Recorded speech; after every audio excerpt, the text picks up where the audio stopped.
विराज भट्ट जी। राधा वल्लभ श्री हरिवंश। महाराज जी, क्या कोई ऐसा उपाय है जिससे मुझे रजोगुण और तमोगुण ना सताएं? हाँ, नाम है ना। जितना नाम जप करोगे, नाम त्रिगुणातीत है।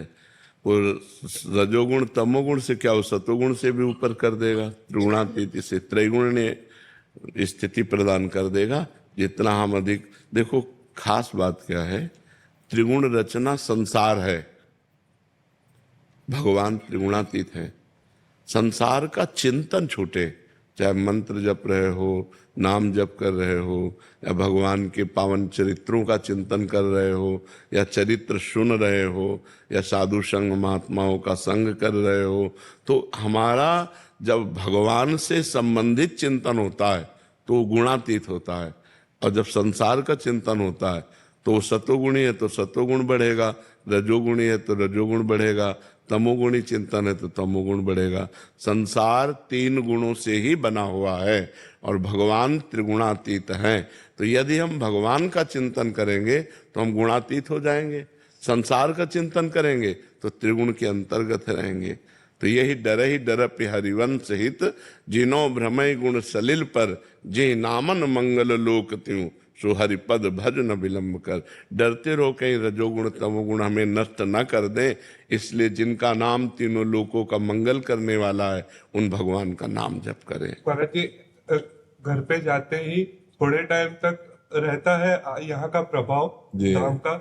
उसके बाद कभी कभी ऐसा हो जाता है कि मैं तमोगुणी हो गया हूँ और उससे बाहर नहीं निकल पाऊंगा, नाम छूटने लगता है। ऐसा होता है कि नाम छूट जाएगा तो मेरा क्या होगा? बिल्कुल बिल्कुल नहीं, बहुत कृपा आपके ऊपर है।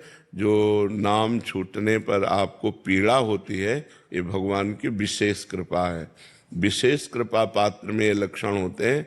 नहीं तो इस अवस्था में तो भोगों का चिंतन और भोगों की क्रियाएं, इसी में जीव मस्त रहता है। लेकिन आप यौवन अवस्था में भगवान नाम छूट न जाए, इस पीड़ा से युक्त है, इसलिए विशेष कृपा आप कर रहे। हाँ, ये ध्यान रखिए, खान पान गड़बड़ न होने पावे।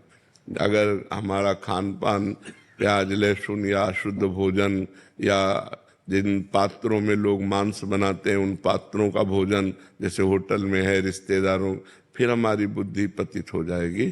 तो कुसंग का त्याग करें और अभक्ष भोजन का त्याग करें, और शांत भाव से भगवान के नाम की बार बार आवृत्ति करते रहें, तो हम विजय को प्राप्त कर लेंगे। रजोगुण तमोगुण पर विजय। महाराज जी, एक छोटा सा और सवाल है। मैं दीक्षा की दिनचर्या पालन करने की कोशिश कर रहा हूँ, लेकिन मुझे ऐसा कभी कभी लगता है कि जब तक ऐसा लगे ना, तब तक दीक्षा मत लो, नाम जप करो। नाम जप करते रहो, समय थोड़ी व्यर्थ जा रहा है।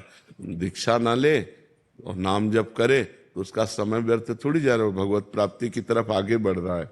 नाम से ही भगवत प्राप्त। मान लो आप राधा नाम जप रहे हैं, या कृष्ण नाम जप रहे हैं, या राम नाम जप रहे हैं, तो किसी न किसी संत के मुख से तो निकला ही है ना, कोई न कोई गुरुदेव तो है ही ना। तो जिनके मुख से हम निकला नाम पकड़ ले, उन्हीं को गुरुदेव मान ले, तो पहली दीक्षा नाम दीक्षा हो गई। फिर जो मंत्र दीक्षा है, जब आत्मबल पुष्ट हो जाए तब लीजिए। जब हमारा आत्मबल पुष्ट हो जाए तब हम मंत्र दीक्षा ले लें, नहीं तो नाम दीक्षा मान करके खूब नाम जप करते रहे।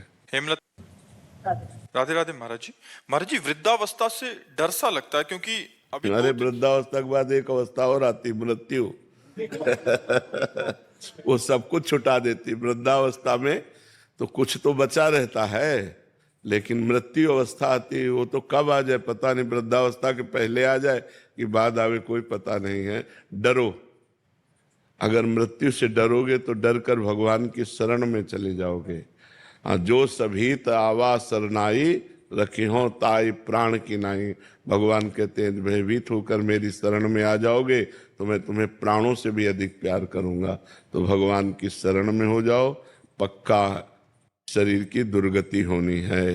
ये जन्म ही दुर्गति के लिए शरीर की, तुम सदगति को प्राप्त हो जाओ। अगर भजन ना हो तो बहुत कष्टप्रद शरीर होता। प्रेम में अपने प्यारे के द्वारा किया हुआ विधान सर्वमंगल में होता है। जोई जोई प्यारो करे, सोई मोहि भावे। मेरे प्यारे जैसा करते वैसा भक्त। जब तक प्रभु से नहीं जुड़ोगे तो भय ही भय है।